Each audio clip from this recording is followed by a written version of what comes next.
Hello everybody, and thank you very much for being with us in another video by your friend Sergio Chavez for Lighthouse Puerto Vallarta Real Estate. We promote beachfront properties for sale for retirees, expats, foreigners from Canada, United States, Europe, South America. So the big question is, what is the truth about Mexico real estate? I think there are a lot of myths that go around this question. Is it possible for foreigners to own real estate in Mexico? So there has always been a lot of controversy about if you own the land, you don't own the land, it's a lease, you have to put it in the Mexican's name. There's all these myths that go around it. Okay, so that's what we're going to talk about today.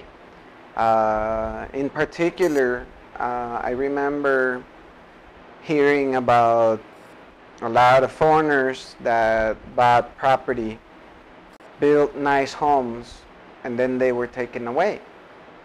So we're going to talk about that today. Why was this possible? Why did this happen? So basically, we have two types of property in Mexico. One that is private property that is already in the public registry, and property that already pays property taxes. And there's farmland or community farmland. In Spanish we call it ejido. At one time, pretty much all of Mexico was farmland. 1910 to 1920, Pancho Villa and Emiliano Zapata. This is more or less the time of the revolution, from 1910 to 1920.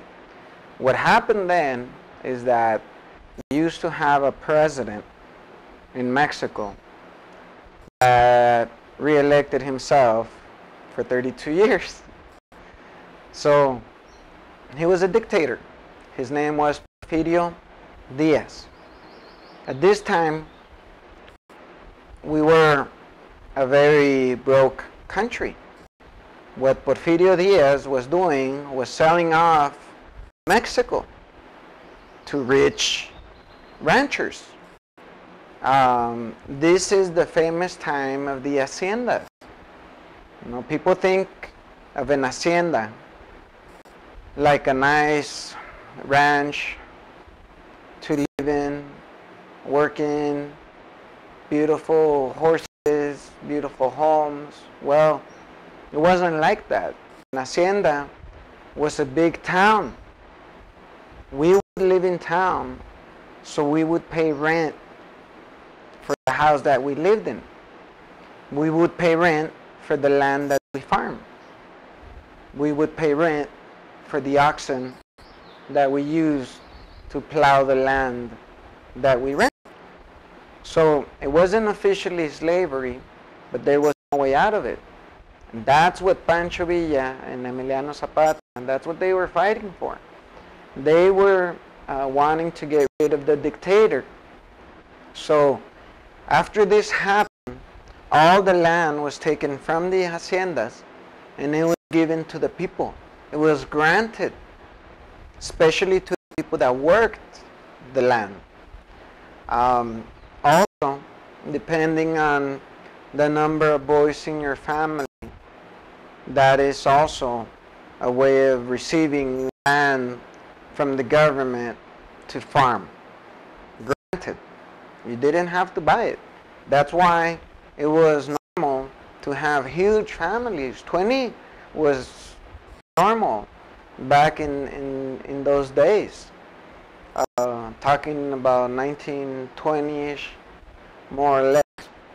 So basically, this farmland or ejido, there's three parts to it. One piece of land is cut up into different lots, and that is where the people farm. Another section is cut up into smaller lots, and that's where people live in town. And then another piece of land is owned by everybody. It's common property. This is property where they can take their animals for open grazing. So all these, the home that they live in, the land that they farm, because it's not part of the private property, it's not in the public registry, it doesn't pay taxes at City Hall like private property does. So if I wanted to acquire some of that farmland, first of all, I have to be Mexican, natural born. Okay. Second of all, I would have to ask permission to join the community. I have to be part of the community before being able to own any property in the community. And it's not easy to get accepted into the community because the community is the means by which they receive government grants and help. So every time they accept somebody new to the community, the piece of the pie is going to get smaller. So first you would have to get accepted as a community member, and then you can acquire land to farm. But that would be as a Mexican. Foreigners cannot own farmland because it was granted to the locals. The locals were to use the land for farming. You cannot sell it to make money. That's the idea. That's why foreigners cannot own farmland. Lighthouse Puerto Vallarta Real Estate, we don't sell farmland to foreigners. We don't recommend it. No, we think that if you're going to invest money in real estate, there's no need to risk an investment, even if it's $20,000, still not worth the risk when it can be done totally legal. Okay, so this property that's farmland, it will go through a long process in which it is extracted from the community property and be put into the public registry and made into private property. It's a very long process, and it costs a lot of money, takes a lot of patience. So the properties that already have a title, all the properties that are in the private property public records, it already went through the farming stage. Okay, foreigners can own private property. Okay, those people that built nice homes and then they were taken away, they bought farmland thinking it was a bargain. They were probably told that it was ready to be legalized and now you can get a title. Of course, after so many years of waiting, you know, one thing happens in the meantime, that it is not private property, is not legal for foreigners to own. So that was the case where those people lost their homes. If you buy private property, if you are away from the restricted zone, which is beach and borders, you don't even have to have a bank trust. You can own property just like any other Mexican, pay the same taxes, and you don't even need residency for that. Okay? In Puerto Vallarta, beachfront, which is what we promote, you have to have a bank trust. And pretty much what that is is you take the property and put it in the bank. It's almost like opening an account and putting the house in your account. You cannot own in the restricted zone because we cannot sell our beach and borders to foreigners. You cannot sell them off. That's national security. So you cannot do it, but you can invest. To make it look like an investment, we go through a bank trust. The bank will help you, like if it was title insurance, in case of controversy. So, the only difference from foreigners to owning property, and the only difference from foreigners to Mexican nationals like myself, if we don't have the trust, the only difference is about $1,500 setup fee at closing cost and about $600 a year maintenance fee to the bank trust, because property taxes are the same regardless of nationality. It doesn't matter your nationality, property taxes, everybody pays the same. So, if it's private property, you can buy it. Richard Burton, Elizabeth Taylor, they were one of the first investors in the real estate market in Puerto Vallarta, and that was in the 60s. Foreigners have been investing in real estate in Puerto Vallarta for decades because it is safe. I have seen trusts that are more than 30 years old. A foreigner from the U.S. bought a condo 30 years ago through a bank trust, and I was able to sell that property totally legal, never had no problems, and she made money selling this property.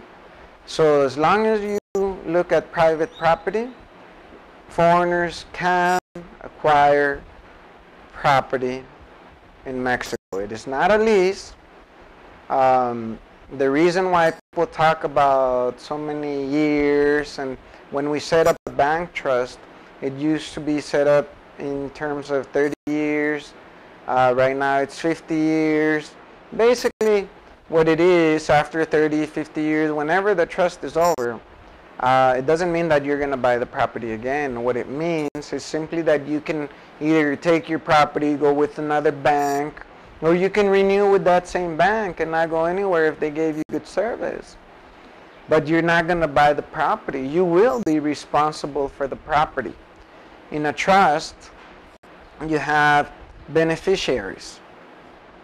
If anything happens to you, the property goes to your beneficiaries. And you can put down 10% to one of them and 50% to the other one. The bank doesn't care. The bank will never keep the property.